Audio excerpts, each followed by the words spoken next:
Last time I featured Archaon versus Marathi, I believe was when Champions of Chaos was still in early access, Mortal Empires was coming out, hype for this game was still quite high. It's hard to believe we're just a little over a year later, and things are in very much a different situation. I do have hope that Creative Assembly will attempt some sort of comeback here, and try and salvage the situation from Shadows of Change, and hopefully, you know, given the community response, galvanizes them to make the next DLC with Empire, Nurgle, and so forth better, because if the Empire DLC is another disaster, it's gonna be bad. But anyway, that's not what we're here to talk about today. We're here to talk about Archaon versus Marathi, and this battle, which is, I believe, is Anti-Kaiju versus Cool Umbrella, so definitely in for a good time here. And it's Warriors of Chaos versus Dark Elves, of course. We've got Tzaangors up front, trade great against Dark Elf Infantry generally. I've got some Poison Warhounds here and some Chaos Knights of Tzeentch for the magical attacks. Makes sense, given Dark Elves have some units with physical resistance, and of course just barriers, super strong. And Archaon, of course, leading the way. For the Dark Elves, just about getting into combat. We've got some Sad Swords, Fear Spears, and some Repeater Crossbows. Cold One Dread Knights, and some Executioners as well. Marathi is somewhere around here. Yep, there she is. A couple more Dread Knights and Scourge Runner Chariots, so just builds on both sides for sure. The Tzaangors one, it upsets me a little bit that they're available for Warriors of Chaos, but it is what it is, so not the fault of the player for taking a unit that is decent and makes sense in this matchup, although it does seem like they did not 100% get their full charge bonus. Like, you see the difference in them just mowing that Bleak Sword down, and like this other Bleak Sword is taking less damage, still losing, but that charge bonus is so significant on infantry units, especially 35 on Tzaangors is just massive. But anyway, yeah, I've got the Poised Warhounds trying to maneuver in the back line and take out the Repeater Crossbows, but that's why you take the Repeater Crossbows, right? They quickly can reposition, screen with Cold One Knights here. Dark Elves are able to somewhat bail them out. Chaos Knights of Tzeentch get a nice fight or die here to juice up their melee attack, try and muscle through those Cold One Knights, but we see a Final Transmutation in response, or sorry, no, Soul Stealer. It's Marathi, not the Metal Caster. Yep, nice Soul Stealer, do some efficient little damage. Marathi herself is not risking much in combat, though. She's not going to be getting much healing. I guess she decides to go with the Power of Darkness there. Try and, you know, take advantage of a little bit of that healing to get some extra Winds of Magic back. Definitely makes sense. Cold One Knights over here charging into the Chaos Knights, who are having a lot more success out on this flank with some Tzaangors in support against those spears. They should have a decent time. They outvalue that engagement significantly, so they should win. But it's hard to say sometimes, especially with Murderous Prowess now popping off map-wide. We've got the Executioners holding the front line. Team Cold One Knights with their extra charge bonus active actually gets a really nice collapse on those Tzeentch Knights. Rada Horsemen coming in, desperately trying to shut down the Repeater Crossbows in the back line so they can't do any more damage to the high-value units. Speaking of units, Archaon, the absolute ever-chosen unit. It's just absolutely destroying these Cold One Knights slowly but surely. As long as he has support units, he should have no problem just wiping the floor with them. Tzaangor's speed also kind of comes into play here as they're able to pressure the Dark Riders more effectively, certainly, than like a slow Chaos Warrior would. So, I mean, don't get me wrong, they're nice to have and reasonably useful, given like it's like a cheaper shielded Forsaken, right? Which is great, but I guess, yeah, slightly cheaper than the base Forsaken. But, yeah, still a little bit odd. I really don't think they should be on this roster. But anyway, Marathi here, getting caught up on some Poison Warhounds on the ground. She'll be mostly fine. She's going to take some damage, though, and it won't be the most efficient thing in the world, but she can always throw down another Soul Stealer to heal herself back up. Not sure what these Scourge Runner Chariots exactly are doing. Maybe they got chased over here into the woods by something else, but, yeah, let's see as Dark Elves try and keep up the pressure. Archaon's going to move over, and the Cold One Knights versus Chaos Knights of Tzeentch has been ongoing for some time here. The Tzeentch Knights were somehow able to hold out with, I guess, with a lot of infantry support. There's tons of Tzaangors here as well, so yeah, the Tzaangors are going to help, definitely. The armor and just overall decent stats.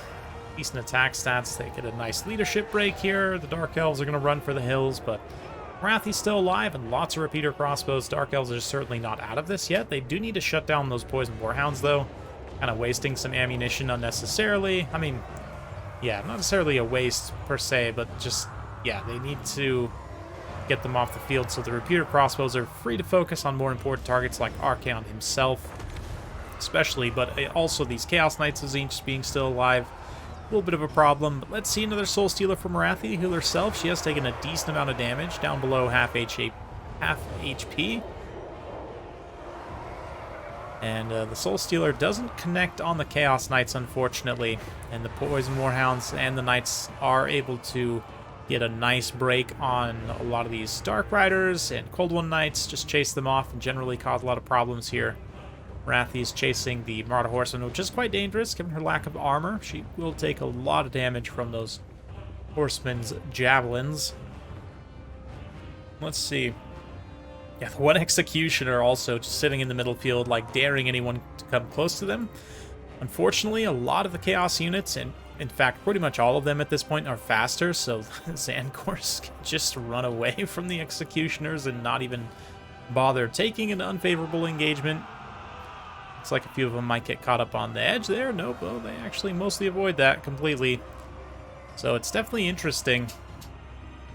The repeater crossbows just trying desperately to get some room to operate, but the mobility pressure is still alive, certainly. Let's fast forward through this chase phase a little bit as the Executioners do get into combat against some Tzaangors. Looks like Chaos Knights are going to move in against them as well. Executioners, just high offensive potential, is dangerous enough for the Chaos Knights. They probably don't want to fight and sustain combat here.